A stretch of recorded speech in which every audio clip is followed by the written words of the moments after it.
Hey fantastic people, welcome back to F1ntastic Gaming. You can see after a long break actually we're back with the F2 2019 driver career series. Obviously this is on the F1 2020 game, but we're actually going to be racing in the F2 2019 cars because that's how the career works in the driver career. So in episode 1 of the series we started our Formula 2 career in 2019 in the Formula 2 2019 season, so that when we would graduate to F1, which we're not going to do, we would be graduating to the 2020 season. You can see the rear end of this car is so twitchy.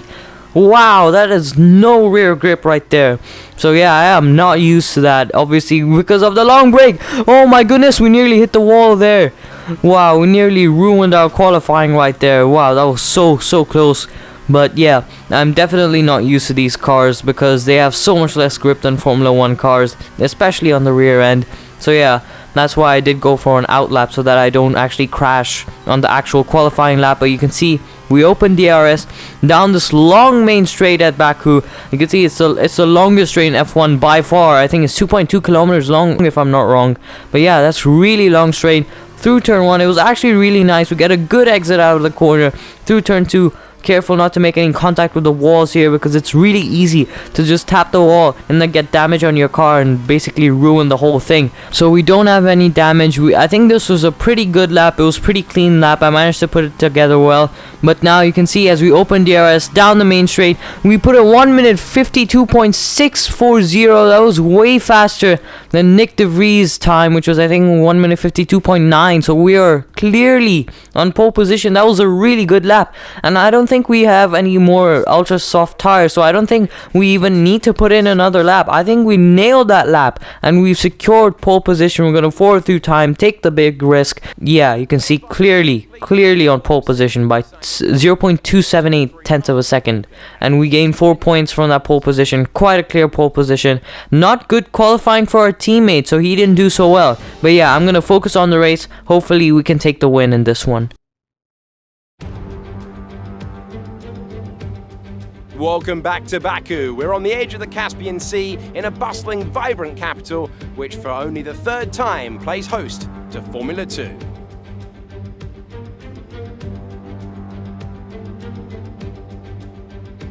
This is not your usual racing circuit. It provides one of the most complete tests for the field.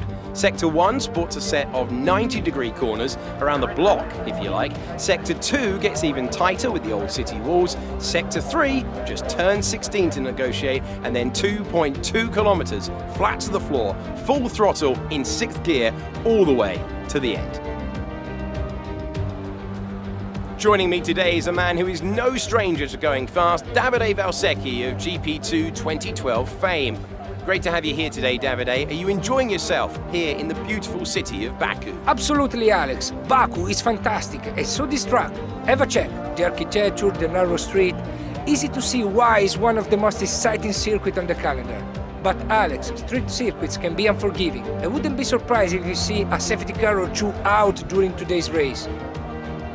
Let's look at the grid order for today's race while the cars make their final preparations. Falcon lines up on pole position, and it's Nobuharu Matsushita alongside. Looking down the rest of the grid, we have De Vries, Boccalacci, Giuliano Alesi, and Aylot, Mazepin, King, Hubert, Juan Manuel Correa, Schumacher, Galeo, Jack Aitken, and Delatraz, Joe, Tete Cameron, Latifi, and Ralph Boschart. Calderon and Mahavir Raghunathan starts from the back of the grid.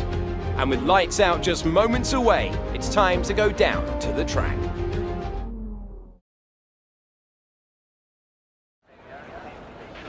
Now that we've got some points on the board, let's continue this form and aim for another top 10 finish.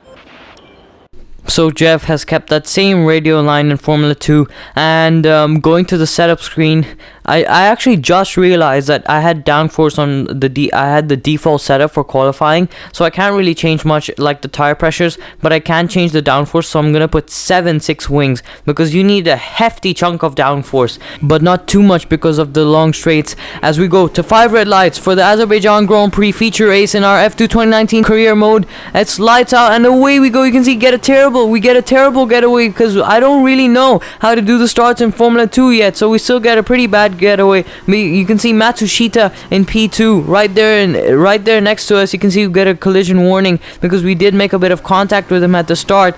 But yeah, we got lucky that we managed to maintain the lead there. We didn't get the best start at all because Formula 2 starts, they're really weird. I don't know why, but the AI get these monster starts compared to the actual players. So I need to figure out how that works as we run wide at turn 3. You can see Matsushita side by side with us now. Through turn 4, we brake so late, park the bus at the apex, kind of push him wide a little bit, and we barely hang on to that position, but still we've held on. But for how much longer? Because down the main straight, you can see the slipstream is so powerful at Baku. You get such a huge slipstream down this really long main straight. You can see Matsushita gets the slipstream from us. We defend the inside line, we push him to the outside line. You can see we brake nice and early, and then on the exit we push him out a little bit. We keep our position, and yeah, I've gotten really used to defending from the AI at Baku in the Formula 1 games at the Azerbaijan Grand Prix, because I always face a situation where the AI gets this crazy slipstream, and you can see down the back straight as well, they get this crazy slipstream, which makes overtaking easier and which makes the races more exciting at the Azerbaijan Grand Prix. But yeah, you can see we're going really fast, especially in the first and second sector, but in the third sector, this is where the AI would gain most from the slipstream. But actually we did so well in the first and second sectors that Matsushita couldn't gain much of a slipstream in the third sector in that last long straight. So that's why we've done well. I think we need to maintain this pace. But by the time we reach the end of the second straight, you can see Matsushita already caught up to us. He got enough slipstream in the second straight. So that's why we need to be very careful. We need to make sure that we don't lose too much time. We can see we get a terrible exit compared to the AI. He gets such a good exit, and he nearly goes around the outside at the first part of the chicane. You can see this is not an overtaking spot because it's quite tight, and we have to make sure that we don't lose control of the car. As we come through the castle section on lap number 3, you can see that the gap behind, again, not too big, not too small. It's kind of like medium-sized gap,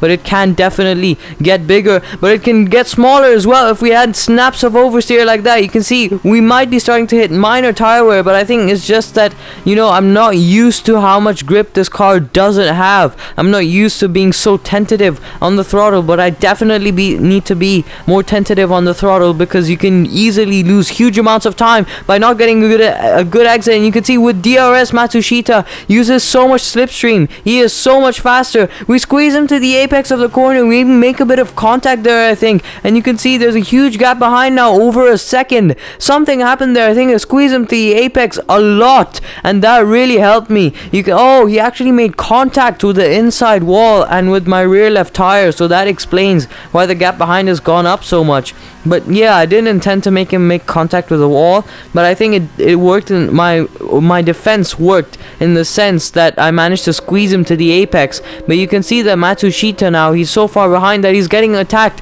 from, I think this is Lacey, Giuliano Lacey, who's attacking him around the outside of turn 1. They're side by side down into turn 2. You can see they're still side by side. There's some great fighting behind us. It's doing good for us in our race, because if these guys fight with each other, then they can make a gap to me, and I might have my position a little bit more secure. But you can see, I think it's I think it is Giuliano Lacey who gets past Nobuharu Matsushita. Yeah, I think I've said the names right, but yeah, a little bit difficult names. But yeah, Lacey is past Matsushita, and Bokolaki is also past Matsushita. I definitely think I said that name wrong. But yeah, Matsushita and Bokolaki are battling for P3, the final podium position. So Matsushita went from attacking me to getting attacked from the cars behind him. So yeah, maybe we did cause a little bit of problems. Definitely no damage. I saw there was no damage to his car, but we definitely created a gap. But you can see the AI, they're really fast, especially Lacey behind, because he's caught up to us now.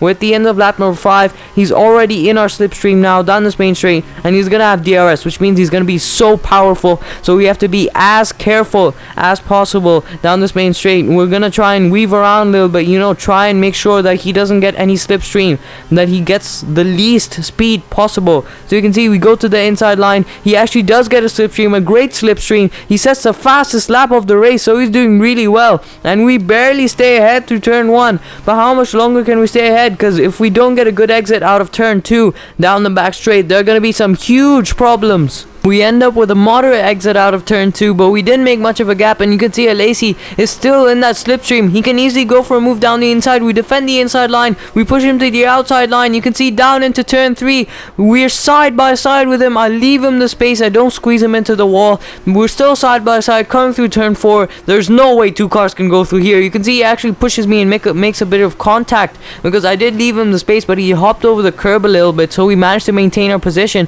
But to the end of lap number 6, we're going on to the final lap of the race, lap number 7, and you can see that we've broken the slipstream. We've made a bit of a gap, and if we maintain our lead through the back straight, if we maintain our lead up till turn 4, then we can basically say that we've secured this position. You can see out of turn 4, we are still ahead of Giuliano Alesi. We get a purple first sector. We are pushing hard. We are wringing the neck out of this car, and you can see we're doing pretty well. We actually managed to stay ahead, and as we come into the castle section, we run a bit wide. That might be a problem, but I don't think it'll be a problem because it's the castle section where no overtaking can happen. It's the narrowest part in F1. It's the narrowest part of a track in F1 up through the castle section, and now exiting the castle section onto this long run of, I think, left-handers. They're really high-speed left-handers, and you can see we just need to maintain the position through here. Alesi did catch up a little bit through the castle section because we weren't exactly that fast, but you can see we stayed ahead till now. All we have to do is stay ahead for a couple of more corners, and then we can win this race. We can win the feature race for the Azerbaijan Grand Prix. You can see we don't really hit that apex green second sector, so we're still doing really fast. We just have to do our best. You can see through the final couple of corners, we're gonna look behind in a little while. You can see that there is a bit of a gap. He's still gonna get slipstream, he's still gonna get DRS, but I don't think it's gonna be enough. As we come back down the main straight, you can see he's got that powerful slipstream. He's catching up to us. He's catching up to us fast. The checkered flag is out. And can we manage it? Yes, we can. We win the F2 2019 Azerbaijan Grand Prix. We win the feature race. Wow, that was an incredible race. Jack Aitken gets the driver of the day. And yeah, wow, that was so close at the end. That was incredible. So Uni Virtuosi have won it, and what a great race it was. Tell me, Davide, what was the key to this success? Although the Formula 2 cars are all the same spec, the winner just looked better out there. It would have been a combination of getting those tires up to running temperature faster and driving to the condition on track. They made it look easy out there today. I'm thoroughly... So there we are up on that podium. There's our podium emote, our podium celebration. We don't really get to use it in the F1 2020 My Team Career mode. Actually, we did get to use it once when we won the race in episode 16. But yeah, it's great to see our podium emote up there. It's great to see that we won the race. It was a fantastic race. I enjoyed playing that race. I enjoyed recording it. I hope you guys enjoyed watching this video. This is F1ntastic Gaming.